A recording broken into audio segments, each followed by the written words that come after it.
그러니까 제 기능을 못하는 게 있으면 끄면 제 기능이 됩니다.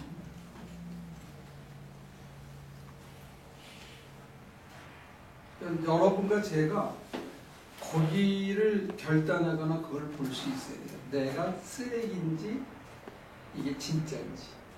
섞여 있으면 어떻게 돼요? 섞여 있으면 썩어요. 아니 그러니까 진짜 파트도 조금 있는 거 같기도 하고 쓰레기도 있는 거 같고 그러면은 목사님 어떻게 걸러내야 돼요? 그러니까 예를 들어서 과일이 있는데 네. 썩은 게 몇 개 있으면 다 같이 섞는단 말이에요. 겨울 세월이 지나면 다 썩어. 그때는 참 돌이키기가 힘든 거예요.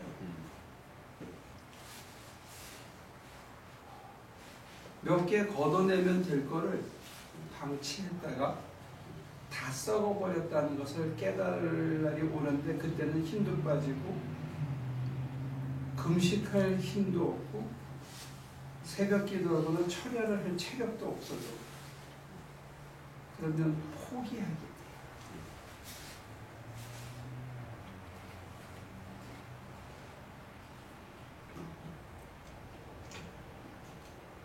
자기 자신한테 정직하면 돼요. 내가 참인지 허인지 썩은 건지 싱싱한 건지 내 속에 곰팡이가 폈는지 안 폈는지를 자기는 알아요. 이제 박 목사님이 어드바이스 하는 건 뭐냐면 나보다 한 발 앞선 사람이 극복한 방법이 나한테 가장 굿뉴스라는 거. 세 발, 네 발, 10발 앞선 사람이 한 방법, 하고 있는 방법은 나한테 도움이 안 돼. 브릿지가 안 돼. 그 사람이 10발자국 갈 때까지 휘청휘청하고 했던 온갖 고개를 내가 그걸 쳐다보고 내가 디디면 물에 빠져. 나한테 제일 도움이 되는 사람은 바로 내 앞에 있는 사람. 근데 제가 말을 해놓고 나니까 뭐 저한테 그렇게 하라고 얘기하는 것 같은데 그 얘기 하려고 했는 게 아니라 아니요, 그 얘기가 아니고 예를 들어서 그 모니카 같은 경우는 자기가 봤을 때 나보다 앞선 집사님이나 권사님이 그걸 지나간 사람들. 근데 제가 이렇게 목사님도 보고 교인들을 볼 때 목사님 말은 어떻게 들어보려고 하는데 그 다음에 교회 질서에 대해서 관심이 없어요. 그러니까 제가 그걸 좀 입장에서 볼 때 안타까운 거지. 저렇게 가고는 생전해도 안 되는데. 그러니까 거기 터닝을 하려면은 얼마나 자기는 또 같지 않아 또 자기 위에 누가 있든지 간에 같지 않은 거예요. 그러니까 자기는 그 사람 다 제끼고 뭐 목사님하고 해면 하고 뭐 이런 식의 마음을 갖고 있기 때문에 이게 해결이 안 되는 거예요. 그러니까 제가 볼 때는 안타까운 거예요.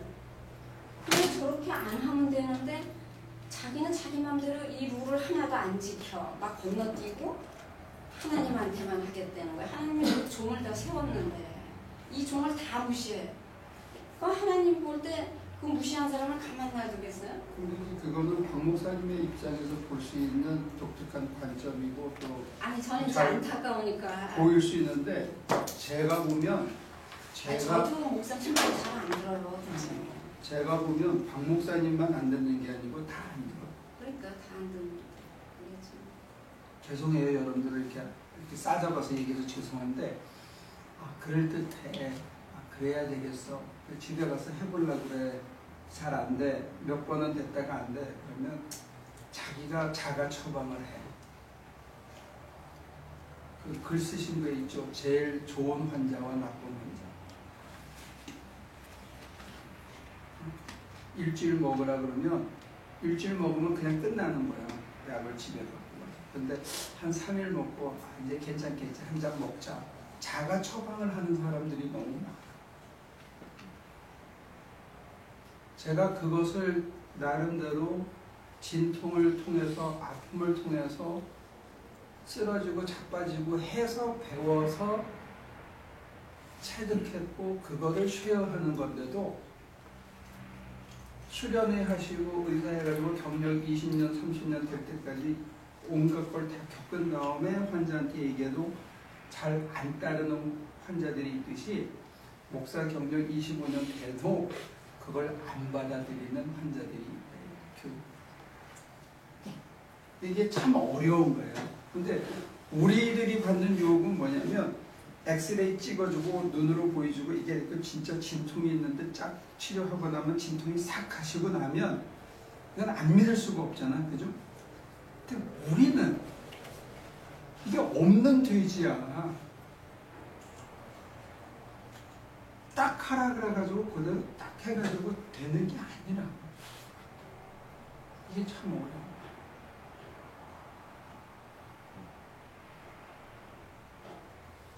더 어려운 건 뭐냐? 교인들이 이런 질문할 때가 제일 어려워요. 목사님, 목사님은 잘 돼요? 이렇게 묻거든. 목사님은 행복하세요? 이렇게 물어보면 야, 그걸 어떻게 대답해야 되나? 난감할 때. 정말로 트러스트가 없으면 난 행복합니다. 그러면 잘난 체하는 것처럼 보여요. 이게 내 것처럼 보인단 말이에요. 또 정말 솔직하게 저도 가끔 자빠지고요.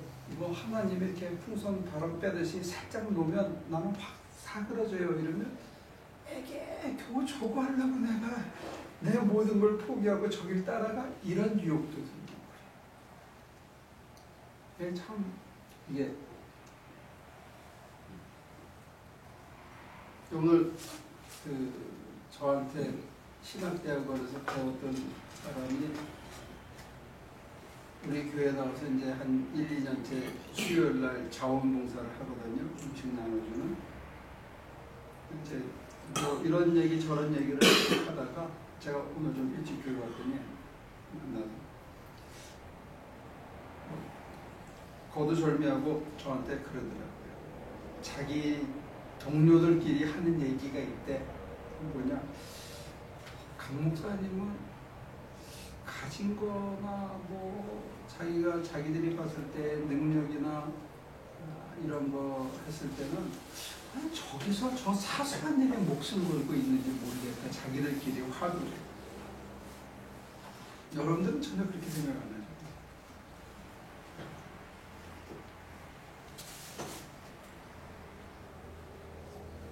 제가 뭐라고 대답했을 것 같아요?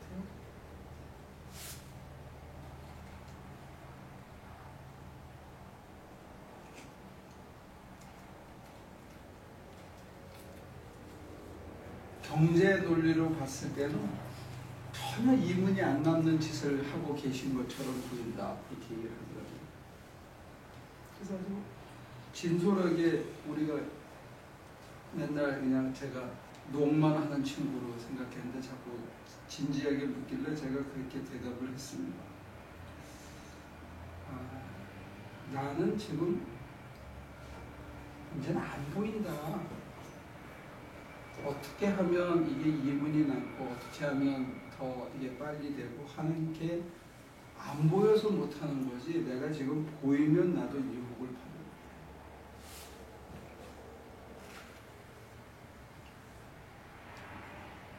어느 날부터는 안 보이기 시작해요.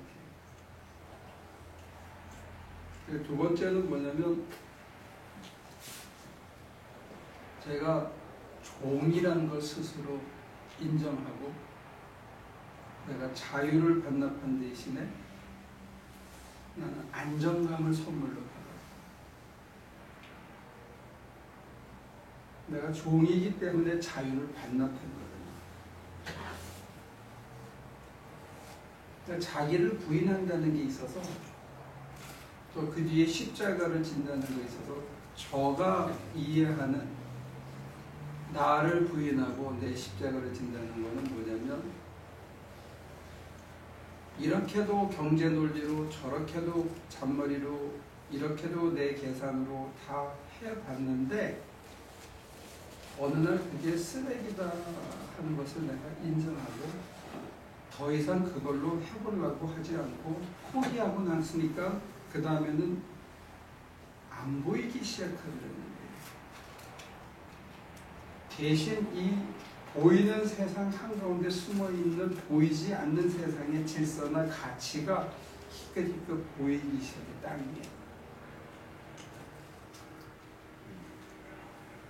그래서 보이는 세상에서는 소위 매슬로의 휴먼 하이라키와 휴먼 디자이어 그런 얘기대로 안전의 욕구, 먹고 사는 문제, 그 다음에 돈 벌고 출세하고 명예를 얻는 문제, 자기 실현의 욕구 이렇게 가치로 생각하고 의미로 생각하는지 몰라도 보이지 않는 것이 보이는 이때는 하나님과의 합일이 되지 않으면 사는 게 포석해지고 아무 의미가 없어집니다.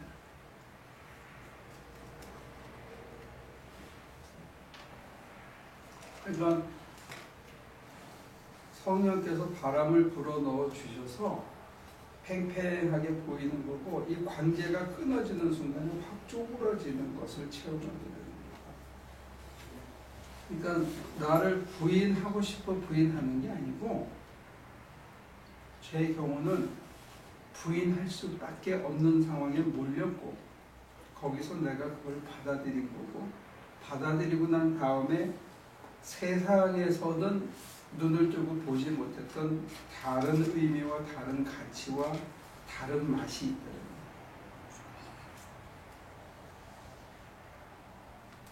여러분들이 빌 게이츠처럼 다 성공한 사람이라면 제가 이런 얘기 별로 할 이유가 없는데 어차피 빌 게이츠처럼 될 수 있는 사람은 50억 인구 중에 한 500명 될까 말까 하고 나머지는 그러면 어떻게 할 건가?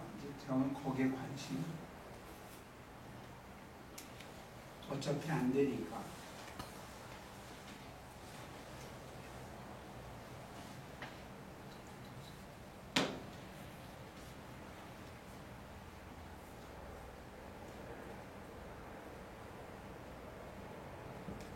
돌아가서 얘기하면 여러분들이 자기를 부인하지 않으면 그게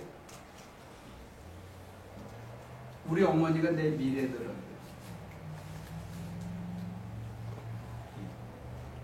내가 지금 나를 부인하지 않으면 그 똘똘하고 그 당찬 어머니의 미래가 바로 내 미래인 거예요.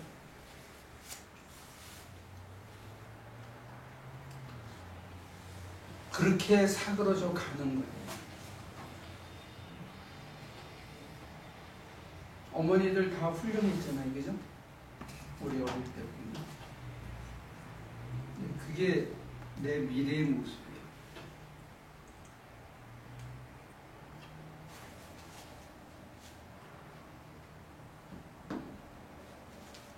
저희 아버님이 일본에서 전쟁 때 나이 30이 채 안 됐을 때 토목회사를 차려서 많은 사람이 징용에 끌려가지 않도록 도와주고 거의 준재벌이 돼서 금괴를 이렇게 해가지고 현해탄을 건너서 어머니를 먼저 보냈는데 어머니가 배에 풍랑이 나서 다 잊어버렸대. 그래서 한국에를 왜 나왔느냐? 자기는 국가를 위해서 뭔가 이제 해야 되겠다 해서 공무원이 돼서 부산시 공무원이 됐대요. 그래서 국장이 됐는데 한 달에 받아오는 쌀값이 일주일치를 못 먹는다는 거예요, 세 식구가. 그래서 어머니가 계속 이 싹바느질을 했다는데 가위를 해서 이 손이 이렇게 비뚤어지셨는데 자식이 하도 그렇게 하니까 어느 날 미 군정이 들어왔을 때 포로 수용소에 있는 사람들의 도기 장사를 하다가 결국은 공무원을 그만두고 도기 장사를 해서 사업가로 변신을 하셨어요.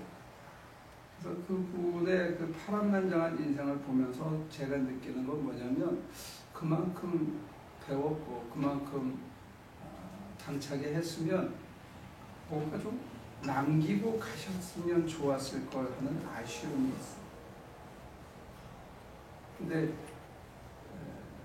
제가 그 가족을 먹여 살리는 문제라든지 아버님이 하셨던 그대로 내가 세상에서 출세하고 성공하는 거 바라보고 가면 우리 아들이 저를 보면 똑같으실 거예요.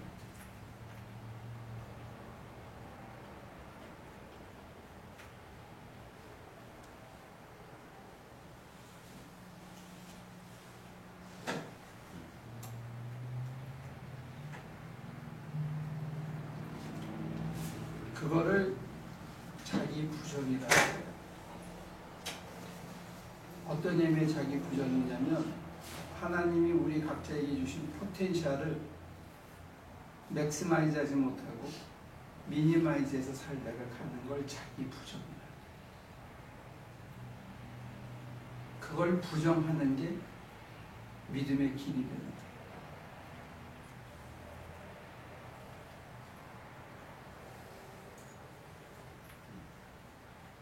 제가 너무 추상적으로 설명하나? 이해는 가는데 힘드네요. 지금처럼 사시면 애들한테 병원 한두 개는 물려주겠지만 그걸로 끝인 거죠.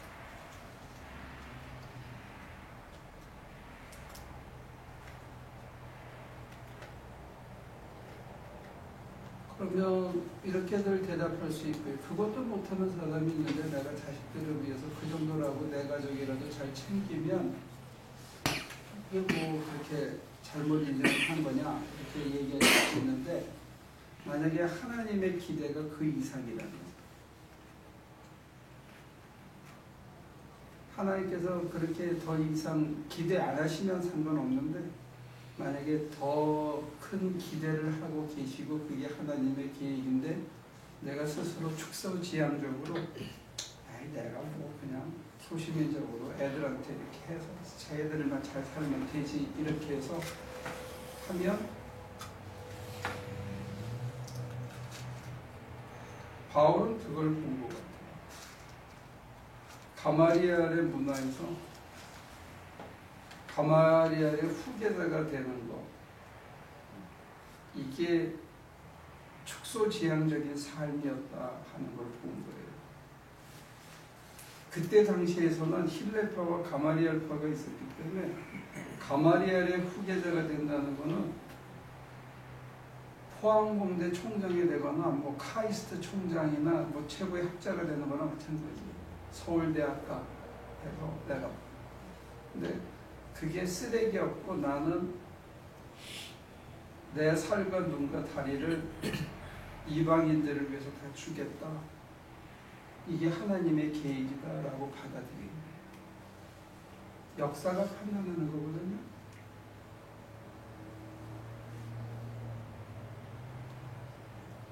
그러니까 힐렐과 가마리엘은 보이는 세상이고 마게도니아 사람이 와서 꿈에 나타난 거는 보이지 않는 세상을 본 거예요.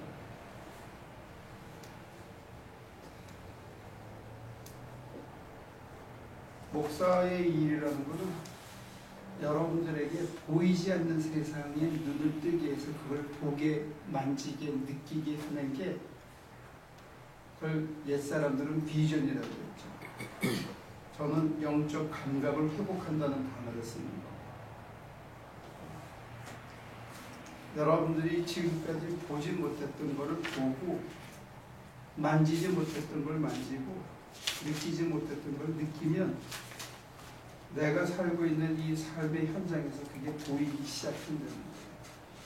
그게 보이면 옛 것을 과감하게 부인할 수 있어요.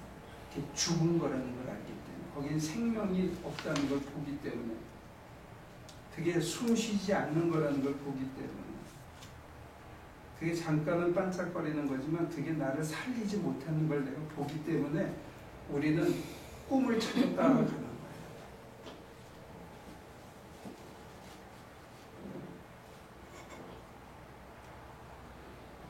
그래서 바울은 이제는 내가 산 게 아니다 라고 얘기하고 내가 이전에 줬던 모든 것이 값없다라고 얘기를 합니다.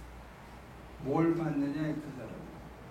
근데 그 사람의 현실의 모습은 쇠사슬에 매인 모습이고 맹수에게 뜯기는 모습이고 잘 곳이 없어서 배회하는 모습이고 매를 맞는 모습인데 그가 정신 나간 놈처럼 이렇게 끌려간 게 있다는 거예요. 그게 나하폴입니다. 뭐요? 그게 예수님을 따르는 거예요. 성령의 인도를 받아서 안 보여 다른 사람은 그가 가는 게 어딘지 모르고 옆에 죽으라고 쫓아다니는 사람이 있었는데 디도예요. 디도. 저 사람이 어디 가는지도 모르면서 그래도 저 모습이 예수를 보여준다라고 느껴서 죽으라고 따라다닌 사람이 누구예요? 가는 곳 단 한 번도 떨어지지 않고 옆에 끝까지 붙어 있었던 사람이 누구예요? 바울이 눈이 씌었거든요. 그래서 남들이 보지 못하는 걸 본 거예요. 그래서 그는 쫓아간 거예요, 계속. 그래서 디도는 안타까워서 자기 눈을 뽑아주고 싶었어요. 바울을 위해서.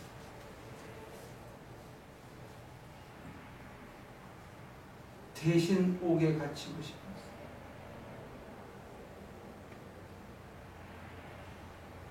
근데 그 사람들이 바울이 본 걸 봤느냐?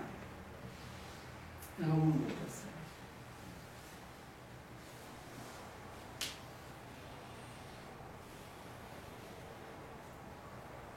그게 안 보인다고 지금 지적합니다. 그럼 디모데는 어떻게 했느냐? 바울을 따라간 게 아니고 실라를 따라간 거예요. 디도를 따라간 거예요.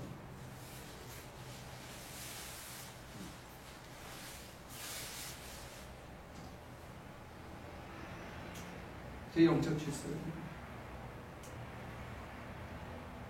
안 보이는 거예요. 희끗희끗 보이는 그걸 믿고 가는 거예요. 그래서 어느 날 디모데가 바울의 자리에 쓴 거예요. 디모데가 바울의 자리에 쓰기까지 디도가, 실라가 잠시 그 역할을 대신했죠. 돌에 맞아 죽었습니다.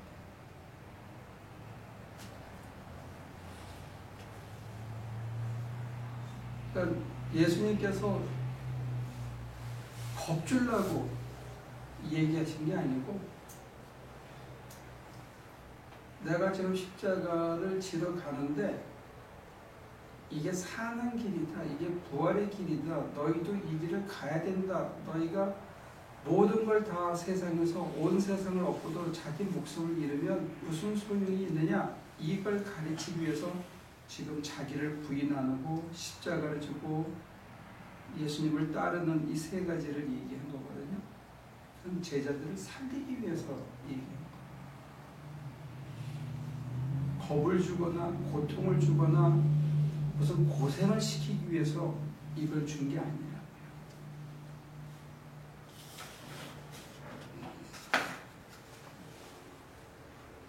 살리려고.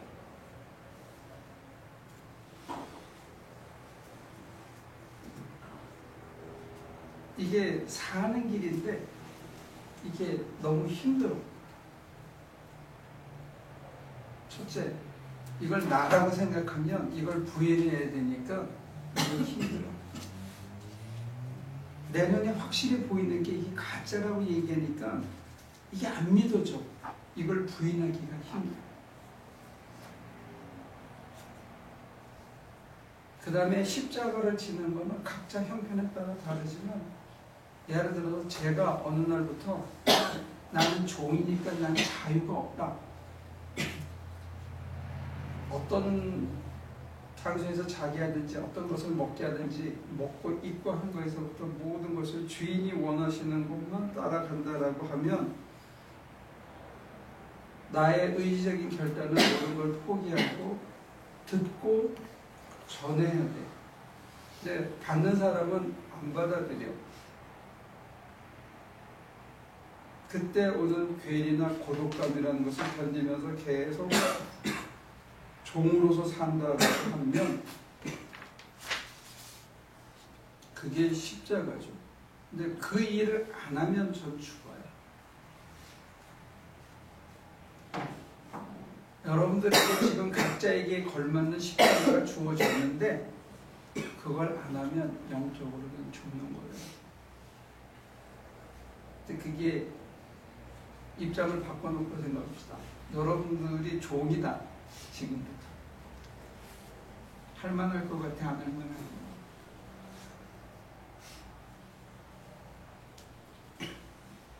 종이 되기 전에 포기해야 될 것은 너무 많은 것 같아요. 종이 되기 전에 포기해야 될 것들이 너무너무 많아요. 혼자서 하는 게 아니잖아요. 이거를 이걸 포기라고 생각할 수도 있고요. 그 다음에 여기다가 금을 계속 실어준다고 생각하면